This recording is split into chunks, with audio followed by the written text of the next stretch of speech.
Hello mga kaimnida! Sa isang globalisadong mundo, may tinatawag na Filipino toxic traits gaya ng gaslighting, body shaming, smart shaming, at iba pa. Ngunit ang tanong, alam ba talaga ng mga Pilipino ang epekto ng mga kaugaliang ito sa kanilang sarili at sa lipunan? O baka hindi nila namamalayang sila mismo ay nagagawa na pala ito? Upang malaman, nag-interview kami at sinubok ang kanilang kaalaman at pananaw tungkol sa mga kaugaliang ito. Tara na at alamin natin! Magandang araw po. Maaari ko po bang makuha ang inyong first name, edad at pinagkakaabalahan? I am Rihanna S. Hakolo. I am 16 years old and I am grade 11 student in Diwal Young Academy. Dean Sarmiento, 30 years old. Sa pinagkakabalan sa anak ko lang. Si Philip, isa akong OFW and I am 58 years old. Ako si Benicia Fajardo Alejo, 64 years old. Ngayon, ang pinagkakabalaan ko, yung nag-dating ako rito sa simbahan. Maraming salamat po. Ngayon, nais ko lang po itanong, naranasan niyo na po ba ang isa sa mga toxic traits tulad ng body shaming, smart shaming, gaslighting, o yung pagtingin sa anak bilang return or of investment? Ano po ang naging epekto nito sa inyo o sa ibang tao? So, for personal experience, di ko po naranasan. So, kung more on sa TikTok, so madami rin tayong nakikita mga information. So, may mga natutunan din tayo. So, siguro sa tingin ko po yung pinakadulo, which is yung investment para sa anak. So, yung one of the reason na maging epekto nito sa bata is yung parang maapektuhan niya mentally niya. So, iisipin niya na parang, para saan pa to? Bakit ko ginawa? Parang yun lang yung abol sa akin ng magulang ko. Asan yung pagmamahal na hinahanap ko? So, parang yun lang. And, Siguro sa smart shaming, hindi ako masyadong naapektuhan kasi hindi ako namang ipilit yung sa akin kung hindi ba siya nagagalingin sa akin, di ba? Ano nila yun? Opinion nila yun. Bahala sila. Nasan ko ang gaslighting at nung mangyari yun, para akong nanliit, hindi ko may paliwanag ang aking sarili. syempre, pagka umabot, maranasan mo yung body shaming, syempre, malulungkot ka rin na kung bakit gano'n ang trato nila sa'yo. Sasama man ang loob ko, pero andun na yun eh. Kailangan na lang ng patawad. Salamat po sa pagbabahagi ng inyong karanasan. Huling tanong na lamang, sa tingin niyo po, bakit kaya nananatili pa rin ang ganitong mga ugali sa kulturang Pilipino? At paano natin ito unting-unting mababawasan o matitigil?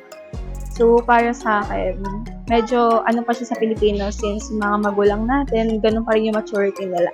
So, magkakaiba tayo ng maturity ngayon, lalo na yung mga Gen Z and yung mga millennials, kakaiba tayo ng maturity.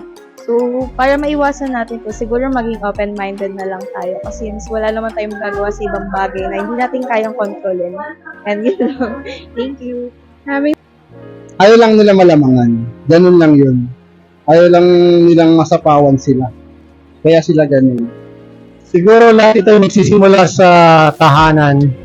Unang-una, ang pagpapalaki ng mga kabataan, papaliwanag sa kanila ang kahalagahan ng damdamin ng bawat isa. Para pahalagahan din ang kulturang Pilipino ang respeto sa kapwa-tao.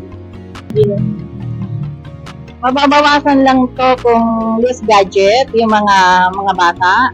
Pangalawa, sa loob ng pamamahay, kung ano ugali ng parents mo, ganun din magiging ugali ng mga bata. So, ang pag-ano sa magulang talaga gabay.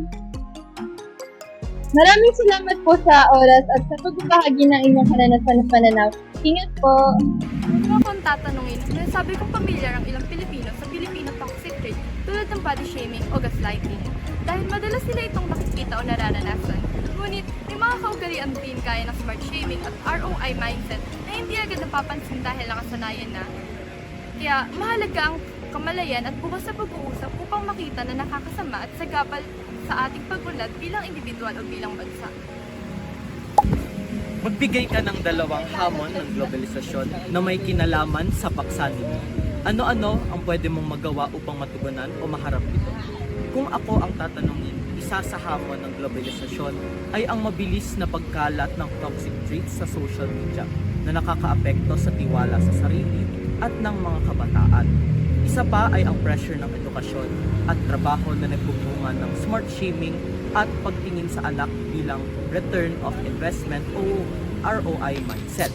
Upang matugunan ito, mahalaga ang responsableng paggamit ng social media at higit sa lahat ang pagpigil sa pag-normalize ng toxic traits at pagbibigay halaga sa iba't ibang talento at kakayahan ng bawat isa. Maraming salamat po sa lahat ng aming naging kalahok. Ang inyong mga kwento at pananaw ay nagbigay sa amin ng mas malalim na pag-unawa kung paano nakakaapekto ang Filipino toxic traits sa ating lipunan. Lubos din kami nagpapasalamat sa ating mga tagapanood.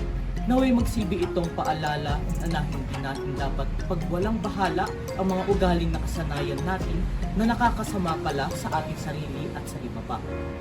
Muli, kami ang inyong mga tagapag-ulat, taos-pusong nagpapasalamat sa inyong pakikinig at panonood. Naway magsilbi itong paalala na ang pagbabago ay nagsisimula sa pagkilala at pagtama sa ating sariling kaugalian. Ingat!